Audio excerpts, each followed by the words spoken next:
Моят дракон. Любимата играчка на момченцето беше едно плюшено драконче. Зелено, с панделки и цветя. То с нея играеше, с нея заспиваше и без нея даже не можеше. Един ден плюшената играчка изчезна.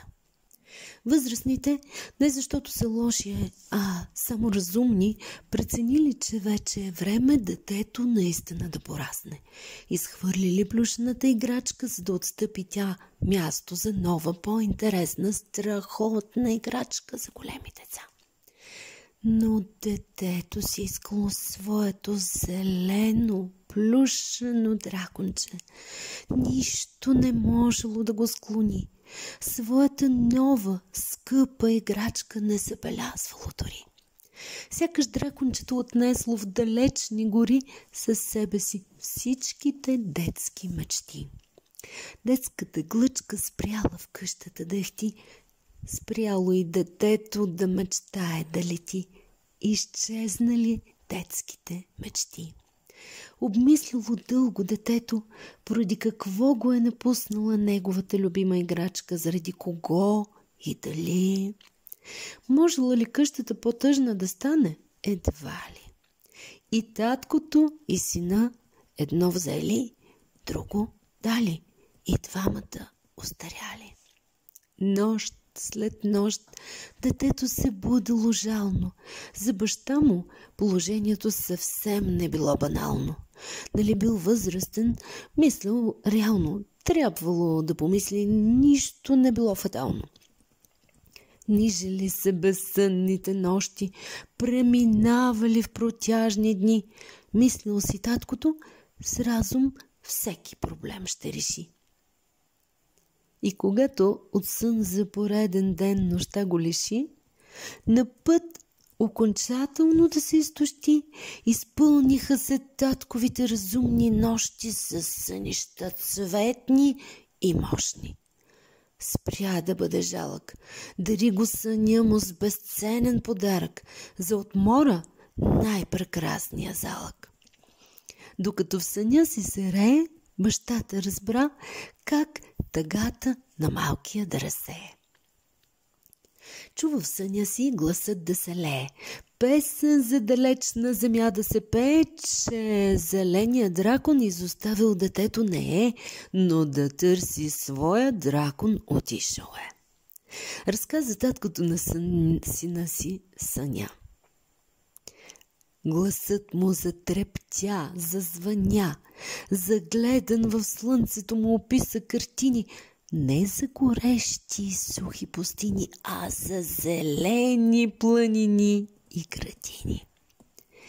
И заслушан в думите от съня, таткото спря да чува звуците от света.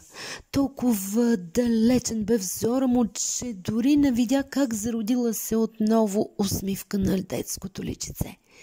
Толкова силен бил гласът драконов, че възрастният даже не чул как детето започнало с глас да се смее. Захласнат в далечината, аха да пропусне мига.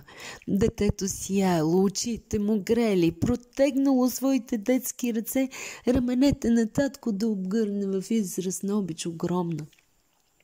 А бащата разказвал думите драконови. Трябваше да отлетя от теб, малко момче, защото аз съм дракон. Макар и момиче с панделки и цветя, аз мога да летя, аз искам да летя. Трябваше да отпътувам, за да намеря моя си дракон.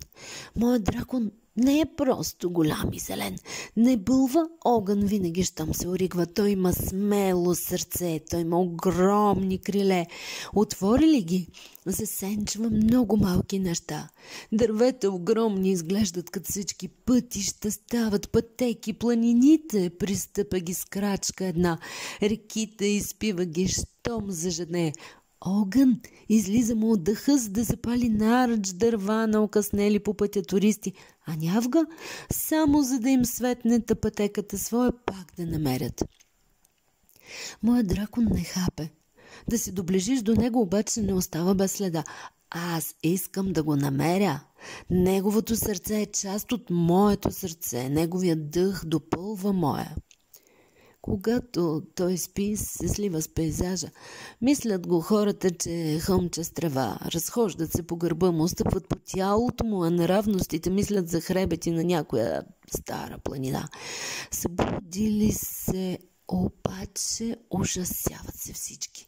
Земята изпод краката им се размества, планината променя релефа си и изведнъж престава да им изглежда красиво зелен и сякаш забравили красотата, в него съзират само красота. Затова хората обичат, когато дракона спи. По-спокойно е някак, всичко е ясно. Да, отдавна познато, бая прозаично и някак досадно, но какво пък по-добре прозаично, отколкото призматично.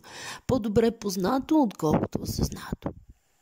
Облякал се в разказа си, бащата с думи нарисува картина, по-красива от всяка друга на света.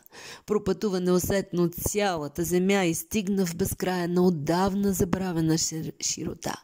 Не усети как, спрял е да повтаря думите на дракона от съня и започнал е с свои думи да казва дълбоко стаени свои неща. Не знаеше таткото, че може да има такива красиви места.